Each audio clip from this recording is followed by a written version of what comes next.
የመካከለኛው ምስራቅ ሰማይ ሁልጊዜም በባሮ ጭስ የታወደ ቢሆንም ዛሬ ግን የምንገኝበት የታሪክ ምዕራፍ ከምንጊዜውም በላይ አደገኛና ለሞት የማይመለስበት የለየለት ጦርነት የሚገፋ ሆኖ አግኝተነዋል። በዚህ የታሪክ ማዕበል መሃል ደግሞ አንድ ግዙፍና ሚስጥራዊ ኃይል ቆሟል። እሱም የኢራን እስላማዊ ሪፐብሊክ ነው። ኢራን ስንል ስለ አንድ የተራ ሀገር እያወራን አይደለም። የምናወራው ስለ ሺህ ዓመታት ፖለቲካና የስትራቴጂ ጥበብ ባለቤት ስለሆነችው የምዕራባውያን የቴክኖሎጂ የበላይነትን በብልሃትና በጽናት ስለምትመለከተው የፋርስ ምድር ነው። ዛሬ የምንመረምረው የኢራንን ወታደራዊ አቋም ብቻ ሳይሆን ጠላቶቿን የምታንበረክክባቸውን የአሜሪካና የእስራኤል ደህንነት መዋቅር የምትበጣጥስባቸውና ዓለምን በአንድ ግራ የምታቆምባቸውን አምስቱን አደገኛ የበቀል ስልቶቿን ነው። ይህ ትንታኔ የስትራቴጂ ጥልቀትን፣ የታሪክ ምስጢርና የወደፊት ጦርነት ስጋቶችን በአንድ ላይ አሟልቶ ያዘው ነው። የኢራን የመጀመሪያና እጅግ ስኬታማ የበቀል ስልት የጥላት ጦርነት ወይም የመቋቋም ዘንግ ተብሎ የሚጠራው የውክልና ጦርነት ስልቷ ነው። ኢራን ከጥላቶቿ ጋር ፊት ለፊት መጋፈጥን እንደ ድክመት ሳይሆን እንደ ስትራቴጂካዊ ስህተት ትቆጥሯለች። ይልቁንም ከቴህራን ተነስቶ እስከ ሜዲትራኒያን ባህር እስከ ቀይ ባህርና እስከ የመን የሚዘልቅ ረጅም ክንድ ገንብታለች።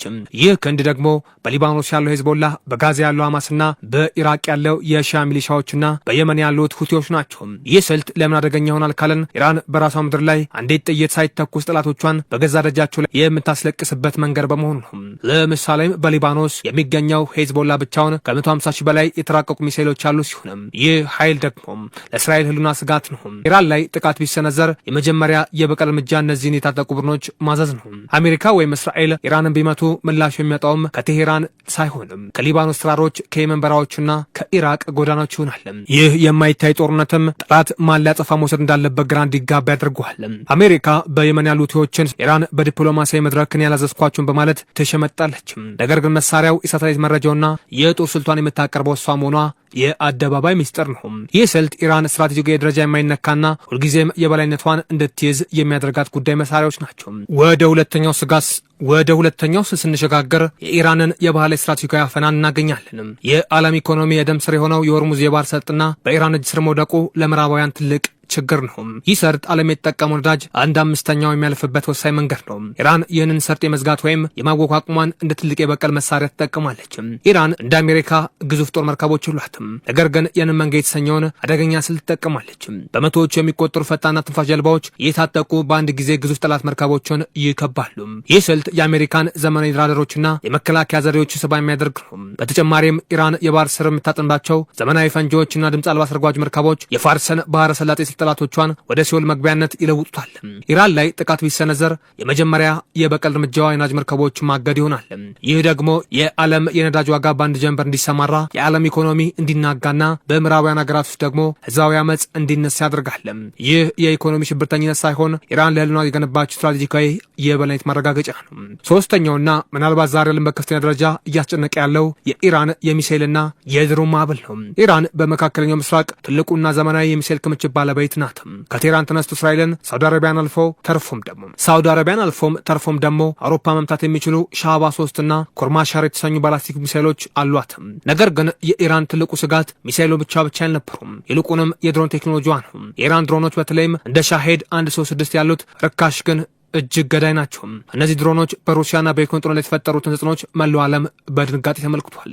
ኢራን እነዚህ ድሮኖችን በበቀል እርምጃ ስትጠቀም በመንጋ የምታሰማራቸው በአንድ ጊዜ በመቶዎች የሚቆጠሩ ድሮኖች ወደ አንድ ዓላማ ሲወነጨፉ ምንም አይነት ዘመናዊ አየር መከላከያ የእስራኤሉን ሃይረን ዶም ወይም የአሜሪካውን ፓይትሮች ሳይሆን ሁሉንም መምታት አይችልም። ጥቂቶች እንኳን ሾልኮ ካለፉ የጠላት ወሳኝ ጦር ሰፈሮች፣ የነዳጅ ማጣሪያዎችና የመንግስት ተቋማት አመድ የማድረግ አቅም አላቸው።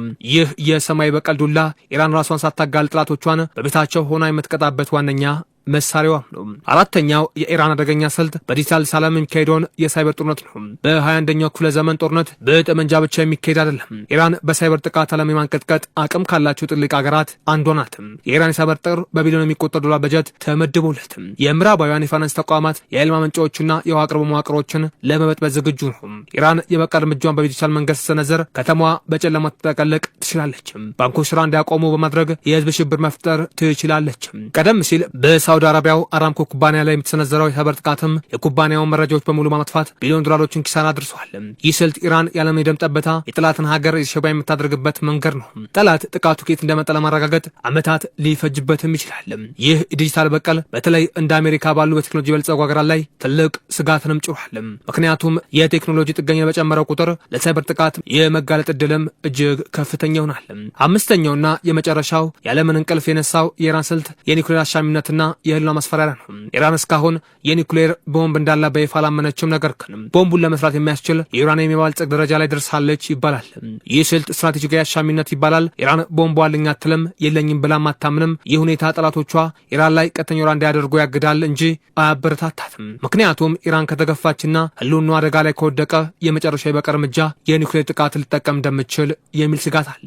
ይህ ስልት ኢራንን በድርድር ጠረጴዛ ላይ የበላይነት ይሰጣታል።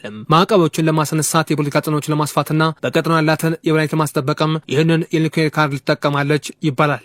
ይህ የጥፋት ቀን መሳሪያ ለኢራን መጨረሻ አድዋነት ወራሿ እንደሆነም ይነሳል። አጠቃላይ የኢራን የበቀል ስልቶችን አጣጥለው የሚታዩ አይደሉም። ኢራን እነዚህ 5 ስልቶችን በአንድ ላይ በማቀናጀት የተቀናጀ ጥቃት ለመሰንዘር ጥበብ አላት። በአንድ በኩል በውክልና ኃይሎቿ ትዋጋለች፣ በሌላ በኩል ደግሞ የባህር ሰጡን ትዘጋለች። በተመሳሳይ ሰዓት ደግሞ የሳይበርና የሚሳይል ጥቃት ትሰነዝራለች። ይህ የተቀናጀ ጥቃት ማንኛውም ታላቅ ሀገር የሚያበረክክ ነው።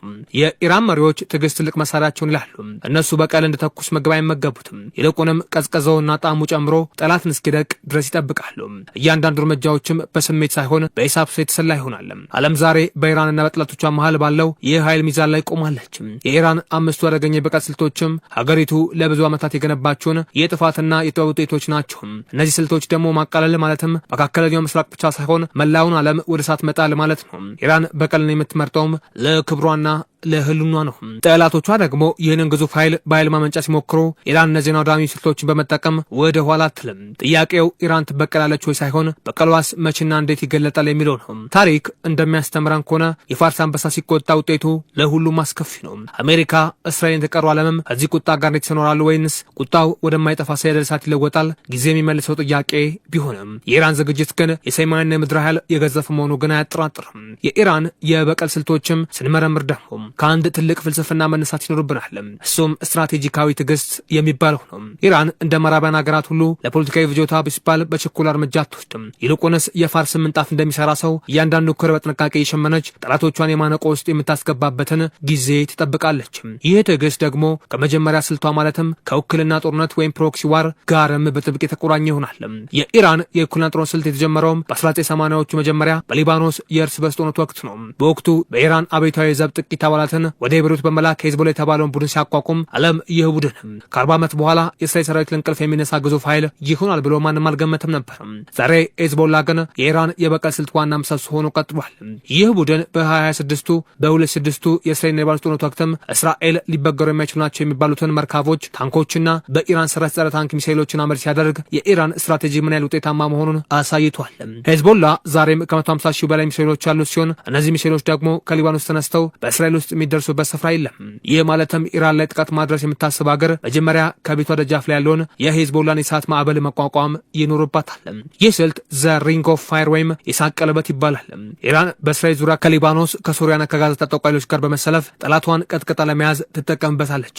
ወደ የመን ስንሄድ ደግሞ የኢራን ሌላኛው ክንድ የሆኑት ሁቲዎች እናገኛለን።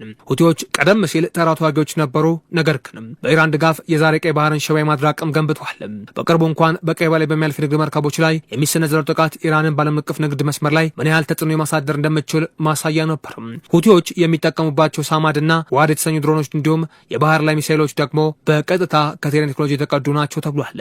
ይህ ማለትም ኢራን ሳውዲ አረቢያ ወይም አሜሪካን ለመበቀል ስትፈልግ ቀጥታ ጦርነት ውስጥ መግባት አያስፈልጋትም። በየመን በኩል የነዳጅ ማጣሪያዎችን በማጥቃት የዓለምን ኢኮኖሚ ማንቀጥቀጥ ትችላለች። ይህ የበቀል ስልት ደግሞ ጠላትን በገንዘብና በሞራል ደቅ የሚያደርግ እንጂ ቀጥተኛ ጸፋ ለመውሰድ የሚያስችል ምስጢራዊ ስልት ነው። የመካከለኛው ምስራቅ ፖለቲካ ካርታ ነገር ግን የኢራን የበቀል ስልቶች ግን ጸንተው ይቆያሉ።